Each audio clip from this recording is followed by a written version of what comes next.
നമസ്കാരം. ബിജെപിക്കെതിരായുള്ള അപകീർത്തികരമായ video retweet ചെയ്തതിലൂടെ തനിക്ക് തെറ്റ് പറ്റി എന്ന് തുറന്നു പറഞ്ഞിരിക്കുകയാണ് ദില്ലി മുഖ്യമന്ത്രിയും ആം ആദ്മി പാർട്ടിയുടെ അധ്യക്ഷനുമായ അരവിന്ദ് കെജ്രിവാൾ. സുപ്രീം കോടതിക്ക് മുന്നിലാണ് അരവിന്ദ് കെജ്രിവാൾ ഇത്തരത്തിലുള്ള ഒരു തുറന്നു പറച്ചിൽ നടത്തിയിരിക്കുന്നത്. തുടർന്ന് കെജ്രിവാളിനെതിരായ അപകീർത്തി കേസ് മാർച്ച് 11 വരെ എടുക്കരുത് എന്ന് ജഡ്ജിമാരായ സഞ്ജീവ് ഖന്ന, ദീപാങ്കർ ദത്ത എന്നിവരുടെ ബെഞ്ച് വിചാരണ കോടതിക്ക് ഇപ്പോൾ നിർദ്ദേശവും നൽകിയിട്ടുണ്ട്. കേസിൽ കോടതിയിൽ ഹാജരാകണമെന്ന ഹൈക്കോടതി നിർദ്ദേശത്തിനെതിരെ കെജ്രിവാൾ നൽകിയ ഹർജിയാണ് സുപ്രീം കോടതി പരിഗണിച്ചത്.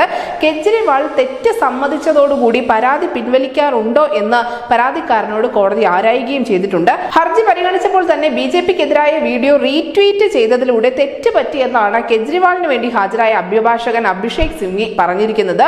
വ്യാപകമായി പ്രചരിച്ച ധ്രുവ് രാത്തി എന്ന യൂട്യൂബറുടെ വീഡിയോ അരവിന്ദ് കെജ്രിവാൾ റീട്വീറ്റ് ചെയ്തിരുന്നു. ബിജെപി IT സെൽ പാർട്ട് 2 എന്ന പേരിൽ പ്രചരിച്ച വീഡിയോയിൽ അപകീർത്തികരമായ കാര്യങ്ങളാണ് ഉള്ളതെന്ന് ചൂണ്ടിക്കാണിച്ചുകൊണ്ട് ബിജെപിയുടെ IT സെൽ അംഗമായ വികാസ് സംക്രതയാലാണ് ഒരു പരാതിയുമായി മുന്നോട്ട് പോകുന്നത്.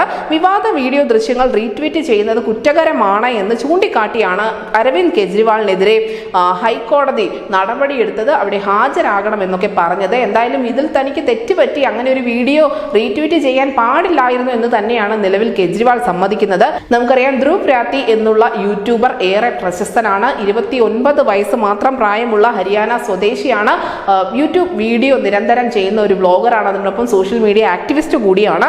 15 മില്യണിലധികം സബ്സ്ക്രൈബേഴ്സ് ഉണ്ട് ഈ ധ്രുവ് രാത്തി എന്ന് പറയുന്ന യൂട്യൂബർക്ക്. അദ്ദേഹം രാഷ്ട്രീയ സമകാലിക സംഭവങ്ങളെല്ലാം തന്നെ നിരന്തരമായി തന്റെ വീഡിയോയിലൂടെ അവതരിപ്പിക്കാറുണ്ട്. ധ്രുവ് രാത്തി ഏറ്റവും അധികം വിമർശനം ഉന്നയിക്കാറുള്ളത് കേന്ദ്ര സർക്കാരിനെതിരെയും നരേന്ദ്രമോദിക്കെതിരെയും തന്നെയാണ്.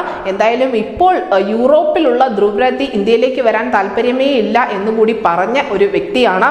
വിദേശ രാജ്യത്ത് ഇരുന്നുകൊണ്ടാണ് അദ്ദേഹം ഇന്ത്യയിലെ കാര്യങ്ങൾ വിശകലനം ചെയ്യുന്നത്. ഇവിടെയുള്ള ഭരണകൂടത്തെയും മറ്റും നിശിതമായി വിമർശിച്ചുകൊണ്ടിരിക്കുന്നത്. എന്തായാലും ഇത്രയധികം സബ്സ്ക്രൈബേഴ്സ് ഉള്ള 15 മില്യണിലധികം സബ്സ്ക്രൈബേഴ്സ് ഉള്ള ധ്രുവ് രാത്തിയുടെ വീഡിയോ റീട്വീറ്റ് ചെയ്തതിലൂടെ പുലിവാൽ പിടിച്ചതാവട്ടെ അരവിന്ദ് കെജ്രിവാളും. News desk city Malayalam.